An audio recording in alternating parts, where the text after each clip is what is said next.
So ఇన్నాళ్ళు పెద్దగా అంటే అటు కేసీఆర్ కేటీఆర్ ప్రెస్ మీట్లను కానీ హరీష్ రావు ప్రెస్ మీట్లను కానీ పెద్దగా పట్టించుకున్నటువంటి రేవంత్ రెడ్డి కేసీఆర్ సభను మాత్రం చాలా సీరియస్గా తీసుకున్నది స్పష్టంగా కనిపిస్తోంది.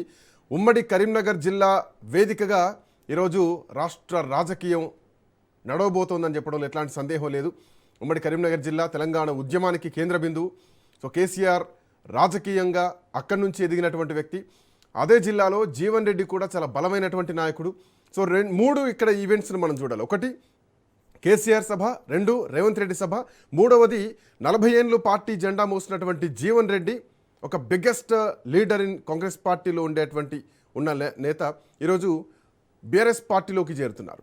సో కేసీఆర్ సమక్షంలో బీఆర్ఎస్ పార్టీలో చేరబోతున్నారు. సో ఇది కాంగ్రెస్ పార్టీకి పెద్ద ఎఫెక్ట్. సో ఇది ఎక్కడ కూడా పార్టీ పైన ప్రభావం పడకుండా ఉండేందుకే రేవంత్ రెడ్డి ఈరోజు పోటాపోటీగా సభ ఏర్పాటు చేశారు అన్నది రాజకీయ విశ్లేషకుల నుంచి వినిపిస్తున్నటువంటి మాట. బట్ మాట్లాడదాం. మనతో పాటు కార్తిక్ గారు, అలాగే బీఆర్ఎస్ పార్టీ నుంచి రామూర్తి గారు కూడా జాయిన్ అయ్యారు మనతో పాటు. కార్తిక్ గారు, ఎందుకు పోటాపోటీగా ఈరోజే కేసీఆర్ను ఢీ అంటే ఢీ అన్నట్టు వాతావరణం ఒకటి క్రియేట్ చేయాలనుకున్నారా, లేదంటే కేసీఆర్ సభకు మైలేజ్ వస్తుందన్నటువంటి ఉద్దేశంతోనే సో పోటాపోటీగా రేవంత్ రెడ్డి సభను కూడా ఈరోజే అదే జిల్లాలో కండక్ట్ చేస్తున్నారా? ఎట్లా చూస్తున్నారు?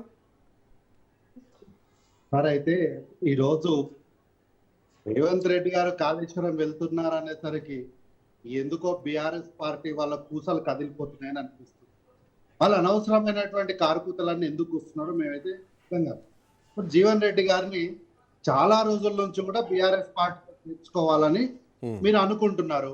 ఓకే, ఫైనల్లీ సందర్భం వచ్చింది. ఏదో ఒక రకంగా కాంగ్రెస్ పార్టీ పైన నెపం మోపి తన వ్యక్తిగత స్వలాభపు రాజకీయాలను అడ్డం పెట్టుకొని వారు బీఆర్ఎస్ పార్టీలోకి వస్తున్నారు. సంతోషమే కదా. ఇంకా మీకు ఇప్పుడు కేసీఆర్ గారు సభ పెడుతున్నారు. మేమేమన్నా అన్నామా? కేసీఆర్ గారు సభ ఎందుకు పెడతారు, ఎట్లా పెడతారు, ఎందుకు పెడతారు, జగిత్యాలు ఎందుకు పెడతారు, ఈ రోజు ఎందుకు మేమేమన్నా అంటున్నామా? పెట్టుకో, మీ సభ మీది. మా మా మా మా కాలేజ్ మా తెలంగాణ ప్రజలకు నీళ్ళు ఇవ్వాల్సిన అవసరం మాకుంది. మా ప్రజల సొమ్ముతో కట్టినటువంటి కాళేశ్వరాన్ని రిపేర్ చేయాల్సినటువంటి అవసరం ఉంది. కాబట్టి ఈరోజు ముఖ్యమంత్రి గారు బాధ్యతగా కాళేశ్వరానికి వెళ్తున్నారు. దీనిపైన రిపోర్ట్ ఎన్టీఎస్ఏ రిపోర్ట్ ఇచ్చింది. ఏమని? దీన్ని రిపేర్ చేయాలి. రిపేర్ చేయడానికి కొన్ని టెక్నికల్ అంశాలన్నిటిని కూడా ఎన్డీఎస్ఏ పరిధిలో దాన్ని ఈరోజు రిపోర్ట్ ఇచ్చిన తర్వాత దాన్ని రిపేర్ చేయడానికి ప్రభుత్వం ముందుకు వచ్చింది.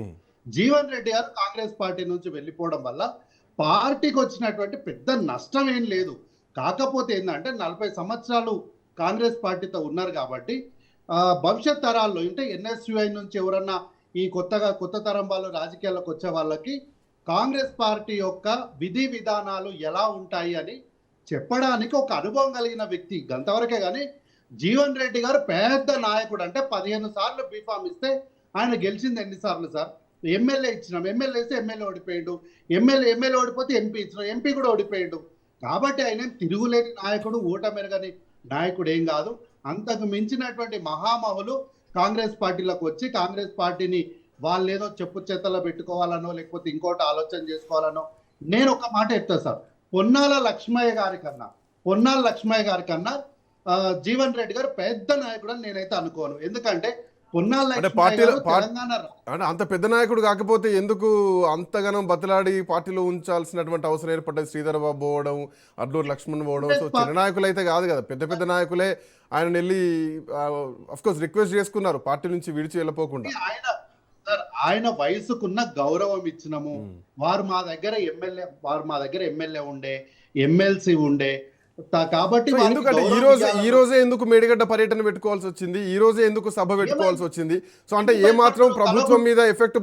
రజతోత్సవ సభ రోజు ఆ సభలో మాట్లాడినటువంటి మాటలు తెల్లారి సోషల్ మీడియా మొత్తం కూడా ట్రాఫిక్ జామ్ అయిపోయింది. రామోహన్ గారు కూడా దీనిపైన మాట్లాడతారు. బట్ మళ్ళీ అట్లాంటి ప్రభావం పడొద్దనే ఈరోజు కేసీఆర్ని అంటే పోటాపోటీగా సభలు పెట్టడానికి కారణం కూడా ఒక రకంగా కేసీఆర్ భయంతోనే పెట్టారన్నటువంటి వాదన కూడా వినిపిస్తోంది. సార్, కేసీఆర్ గారికి భయపడాల్సిన అవసరం కాంగ్రెస్ పార్టీకి ఏం లేదు. ఒక్క రజతోత్సవ సభ పెడితే కవిత గారు బయటకు పోయినరు. ఈ రోజు జగిత్యాల సభ అంటున్నారు. మరి హరీష్ రావు గారు బయటకు పోతారా? మరి ఇంకెవరు? సాక్షాత్తు కల్లకుంట్ల చంద్రశేఖర్ రావు గారిని బయటికి పంపిస్తారా? చూసుకోవాలి. ఏమైంది సార్? జీవన్ రెడ్డి గారు పార్టీ మారింది. ఆయన ఇంకా పార్టీలో జాయిన్ అవ్వనే లేదు. 12 ఏప్రిల్ 2026 నాడు ప్రధాన కనిపిస్తున్నాయి. మాట్లాడదాం. టిఆర్ఎస్ లకు జాయిన్ అవుతున్నారు. అప్పుడే వేరు కుంపట్లు మొదలైనాయి. మాకేం సంబంధము? ఒకటి సార్, రేవంత్ రెడ్డి గారిని చూస్తే ఆ మాత్రం భయం ఉండాలి. ఆయన కాళేశ్వరం పోతున్నాడు అంటే కల్వకుంట్ల కుటుంబం ఎంతగానో భయపడుతుందో ఈ యొక్క జగిత్యాలలో ఈ యొక్క